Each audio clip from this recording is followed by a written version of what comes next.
Hi, this is Elliot Fishman, and welcome to Facebook Live. And today is something about around the 23rd of June. This is our almost last week of the year. In academics, it's the end of the academic year. So I do want to thank all of our fellows who did a great job this year, and we welcome all our new fellows. All that happens within the next week. COVID is still everywhere and all over the place, so I think people are beginning to get more used to things. The good news is, particularly if you have kids, that over 6 months now the vaccines are available. People were starting getting injected yesterday, so that part's really good. Moderna and Pfizer both are available, so pick what you think is best or what's available, and that'll be good for people moving forward as well. So. In terms of some of the things we're doing, we are putting a lot more time on developing stuff for YouTube, more videos, more live stuff. We're also doing a lot of stuff on Facebook, which, as you can see me now, our weekly Facebook talk. So this one I put down vasculitis, and the reason I put down vasculitis is I thought it's a topic where we're seeing a lot more patients. We have a lot of expertise at Hopkins, in terms of the non-radiologists, in rheumatology and just in general. Some of the world's real experts, for example, David Hellman at Bayview here, world-class. Elizabeth Ratchford, who's here and in the community on fibromuscular dysplasia. So we have a lot of really good people. So we do a lot of cases. So just some of the things, one of the things that CT is very good at is looking at vascular disease. When we think about it, we think more about aortic aneurysms, dissections, but also you need to be thinking about vasculitis. Now, vasculitis is often a diagnosis where no one is thinking about that diagnosis. Patients may present with FUO, patients may present with abdominal pain, back pain. It may be on an incidental finding on some imaging study. So vasculitis is a very interesting process. Often it takes a while for someone to be considered that, oh, maybe they have vasculitis, because everyone's thinking about some other process, right? So it's really a little bit tricky. Now, things we look for on CT. We look for the most thing I want to say we look for the most is looking for vessel wall thickening. Obviously, thickening most commonly is due to plaque, atherosclerotic disease, with or without calcification. But this is thickening of the vessel with narrowing of the vessel. When you talk about vasculitis, you talk about large vessel disease, medium vessel disease, and small vessel disease. So for example, Kawasaki's disease is the classic vasculitis that involves the coronary arteries with vessel narrowing and aneurysms, particularly aneurysms. Takayasu's large vessel disease as well, that classically involves the left subclavian artery. You see thickening of the left subclavian and narrowing of the vessel, particularly at its root. So it's this combination of things that really put you in the vasculitis category. Fibromuscular dysplasia, multiple vessel involvement, what vessels? We always think about the renal arteries of fibromuscular dysplasia, and we talk about beading, right? That beading appearance for FMD, but for FMD you can have beading, you can have aneurysms, you can have stenosis. We also talk about FMD, renal arteries, but also carotids are very common. And we also, when we look at imaging, you also can see it in the mesenteric vessels. So one of the things about vasculitis in general is that it's often underdiagnosed unless you look very carefully. Now, if you have big vessel disease, obviously you see a stenosis in the left subclavian, it's going to be a touch easier. Or you see a coronary artery aneurysm, it's going to be a touch easier. But particularly for a lot of the small vessel diseases, it's kind of tricky. With fibromuscular dysplasia, if the beading is bad or the stenosis is high grade or it's a big aneurysm, you'll see it on the axial views. I think it's very important to be able to not only look at the axials, but look at the 3D mapping, look at the coronals, look at the MIP. MIP is particularly good for looking at stenosis, particularly good for looking at beading. MIP is not good for looking at wall thickening. You can see if the wall thickening causes narrowing of the lumen, that shows really well, but just seeing the soft tissue, you don't really visualize it on the MIP imaging. You see that much better on either a coronal or sagittal view, or on the volume rendered views, or on the cinematic rendered views. That works out very, very well. So we do like that as a way of doing things. You have to look carefully. Things like polyarteritis nodosa, small vessel disease, the classic thing there is small aneurysms, right?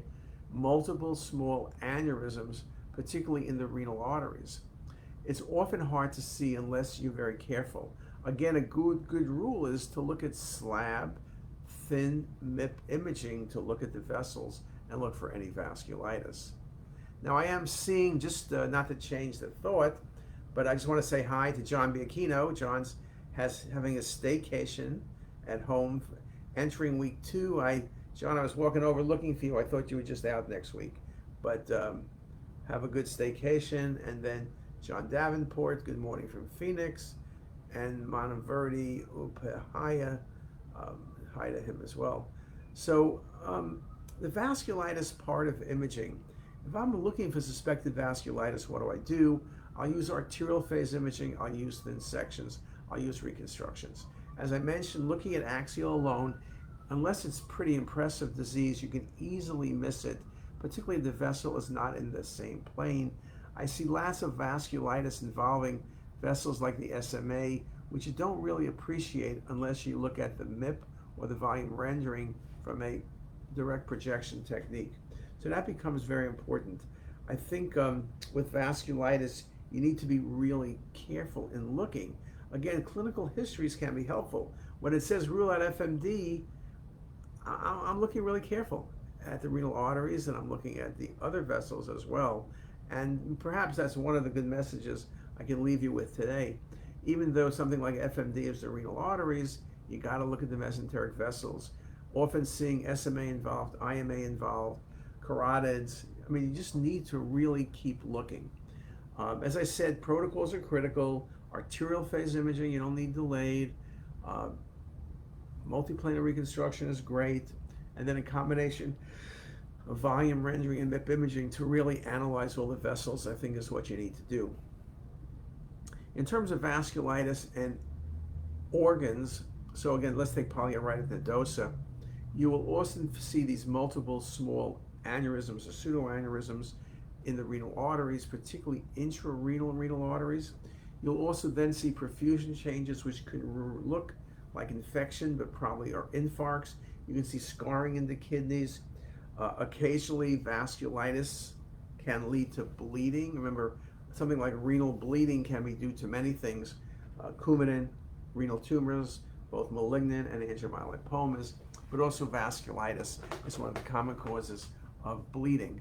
So you want to take a careful look at that.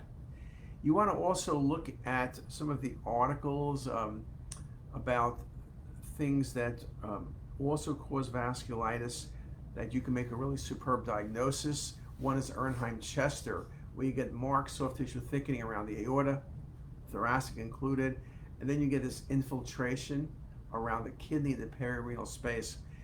Patients have all sorts of symptoms. People don't think of that diagnosis. It's rare, but not extremely rare.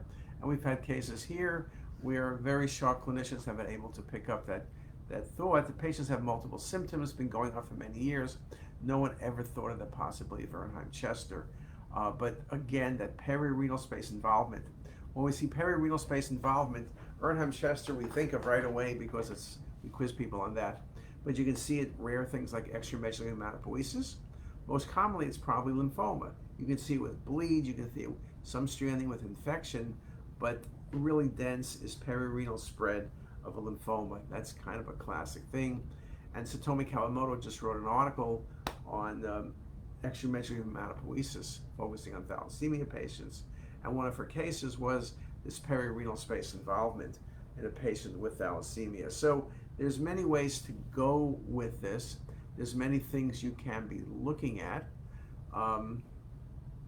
What else can I tell you about vasculitis? I could tell you that a typical study for vasculitis will be from the neck through the pelvis. Sometimes people do runoff studies because you can see vessel disease in the popliteals or in the SFAs. Occasionally I've seen it in the trifurcation vessels. More commonly, and what I'm more interested in, is those mesenteric vessels, not just the SMA proximal, but the SMA distal beyond its branching.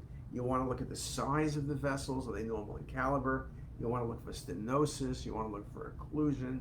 You want to look for aneurysms or pseudoaneurysms. All of those things are possible, and they're all things you really should be looking at. Now, what else could I tell you? You look at solid organs, I mentioned, with vasculitis, you can see renal infarcts. You can see pulmonary infarcts. You can see vessel occlusion, arm weakness because of subclavian involvement. So you can see many, many things. Vasculitis is a funny diagnosis because it's really hard to really pin it down because it can do many things in many places, so it's very tricky. We have some articles on CTisus. I think I did about a month ago a couple lectures on vasculitis. There's a bunch of textbook articles worthwhile reading.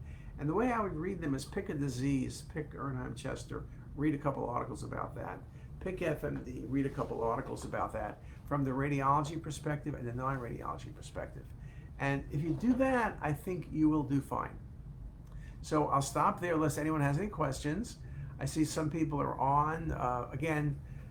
We are trying to do some new stuff on CTisus, on Facebook, on YouTube, on Instagram. Every place we're trying to really pick up our game. So hopefully you enjoy it, and hopefully we'll look forward to your comments, questions, answers, and anything in between. And with that, if there are no questions, which I don't see any, I wish everybody a happy day and speak with you soon.